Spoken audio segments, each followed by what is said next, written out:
How to install your home yoga wall. Harold Osmer for West Hills Wood.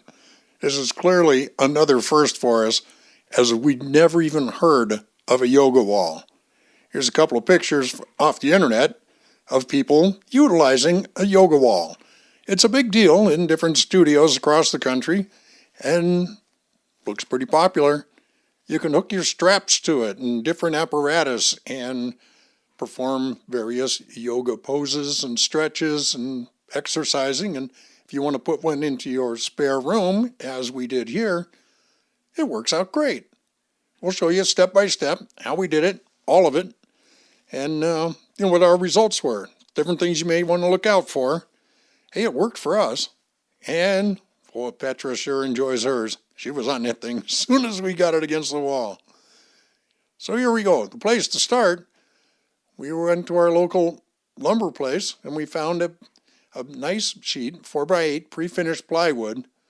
Now, the molding on your wall might be different, so you want to measure between the molding and the top of where your ceiling is and cut your piece so that it will fit into that space.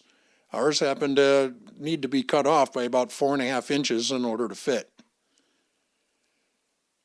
You're able to purchase this hardware online. It's a nice aluminum piece there on the left, and the other piece is the black plated piece that goes on the opposite side. It all goes together. You'll see that in a bit. What we have here is a template that we created using our CNC machine, and this enabled us to route extremely clean holes to set our aluminum plate flush with the plywood itself on the front side of the plywood. The other piece sticks out about 1/2 to 5/8 on the back, so we used 3/4 inch slot or pieces of wood across the back in order to handle that. You'll see that in a bit. But here's where our template comes in handy. Now, you can purchase a template online. It was several $100s. We didn't want to do that, so we just made our own. It's nice to use the shop vac there to help collect some of that dust. Boy, it's noisy. It's a dusty thing.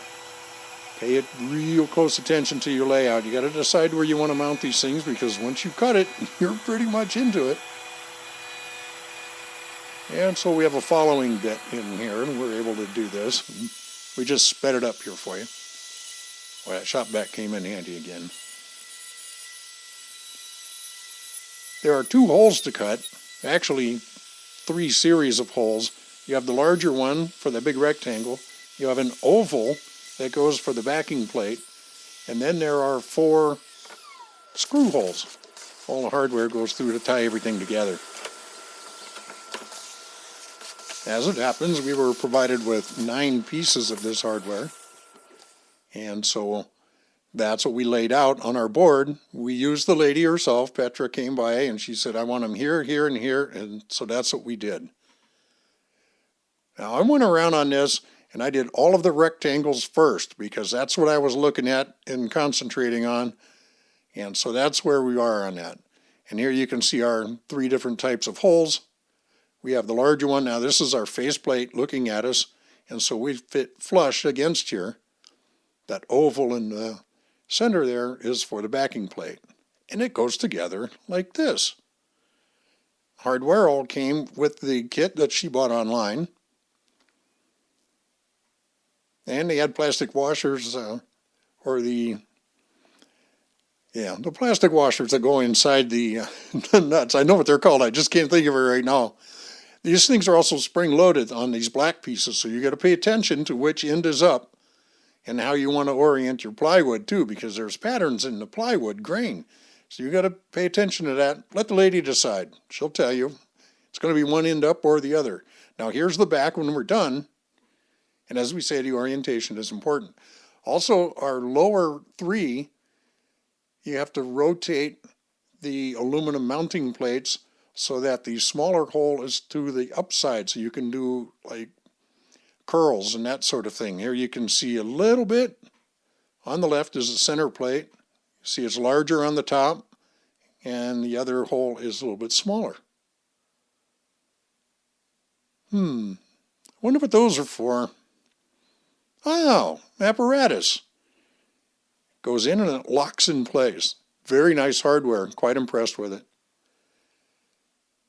See, but our lower rung, and we didn't show it real well, but our lower rung is hung the other way where the small hole is on the top so that it doesn't pull out if you start to do curls and such.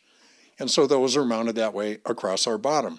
Here we used 9. We could have used 12 or 6 for that matter.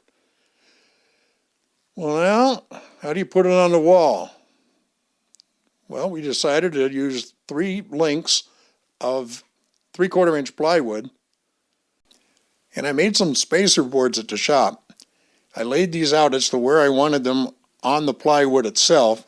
So when we got to the house, we had our spacer boards for the top and for the bottom. The length was different.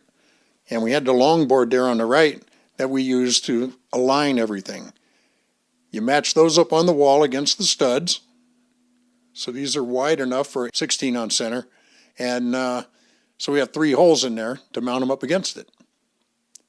So we had mounted our boards against the wall. They were physically screwed into the studs, so we knew we had the studs located. Then we took the boards off one at a time and located them on the back of our yoga wall. And the distance between these two that you see is different from the one in the middle and the one on the far end there. So our spacer boards are different. You have to account for that, and that's because of the hardware that's mounted on the back. We used 4-inch long screws. Oh, these are heavy duty, boys. And nice big heads, flat, and they blend in really well with the finished plywood. Before we put this against the wall, we obviously set them in just a little bit so we don't have to wrestle with it. We left one a little bit, we stuck one a little bit long so that we could line it up against our hole when put on the wall. And there you see we're using a black spacer board to help get us over the molding and then drive these suckers in. And if you've done everything right, these should align. Now we're blind here, but we were able to align directly to the studs in the wall. And it worked. It worked very well. Now we could add a trim piece along the edge of the plywood and the wall itself if we wanted to, because it obviously sticks out. Petra didn't mind. She hooked up right away and loved it. So we have 9 long screws directly into the studs, and that sucker will hold up. This is Harold Osmer, West Hills Wood. How to install your home yoga wall. Hey, good luck with yours.